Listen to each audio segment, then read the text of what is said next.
नमस्कार मंडळी, पुन्हा एकदा तुम्हा सर्वांचं आपल्या लाडक्या यूट्यूब चॅनलमध्ये मनापासून स्वागत आहे.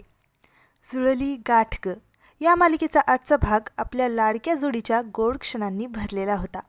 सुरुवातीलाच आपल्याला असं दिसतं की धैर्य स्वतःच्या हाताने सावीला काढा पाजतो आणि निघून जात असतो, पण सावी त्याचा हात घट्ट धरते.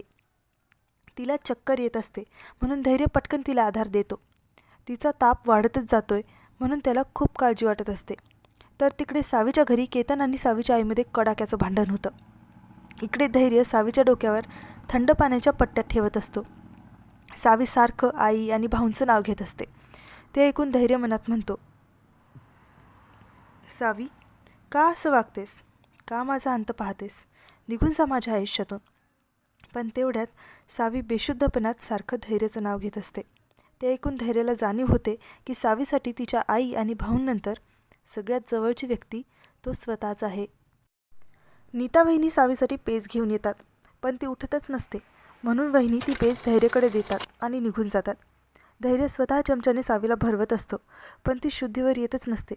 ती धैर्याला घट्ट मिठी मारते आणि त्याच्या कुशीतच झोपते. तो सुद्धा खूप थकलेला असतो म्हणून तोही तसाच झोपतो. दुसऱ्या दिवशी सकाळी रीना पराग पाहतात तर काय, आपले हिरो हिरोईन मस्त सगळं जग विसरून एकमेकांना बिलगून गाढ झोपलेले असतात. हा चान्स पराग अजिबात सोडत नाही. तो पटापट त्या दोघांचे छान फोटो काढतो.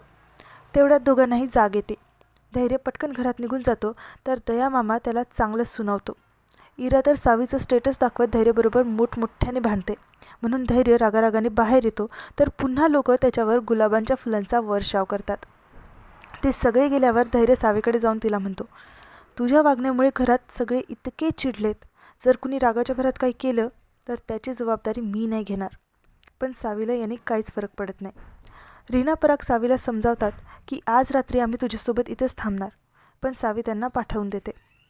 धैर्य त्याच्या खोलीत चिडचिड करत असतो आणि आज आई पण खूप चिडली असेल, तिच्याशी बोलायला पाहिजे असा विचार करून दामिनीच्या खोलीत जातो. पण दामिनी ती तर पेट्रोलची कॅन घेऊन सावीच्या तंबूवर ओतण्यात मग्न असते. सावीला उद्याची सकाळ बघू द्यायची नाही असं ठरवूनच ती निघालेली असते. आजारी सावी तंबूत गाढ झोपलेली असते. दामिनी काडीपेटीने आग उगाळते आणि सावीचा तंबू अग्नीच्या स्वाधीन करते. हे सगळं धैर्य स्वतः त्याच्या डोळ्यांनी पाहतो. सावी मदतीसाठी त्याला हाका मारत असते. पुढील भागात आपल्याला असं दिसतं की धैर्य सावीला स्वतःच्या जीवाची पर्वा न करता बाहेर काढतो. तेव्हा सावी पुन्हा गुलाबाचं फूल धैर्याला देऊन त्याला म्हणते, आता तरी मला घरात घ्या ना.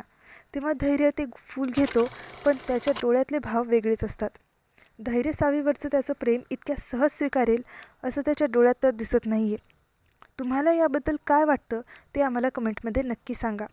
पुन्हा भेटू उद्याच्या भागाबरोबर. तोपर्यंत आनंदी रहा, काळजी घ्या.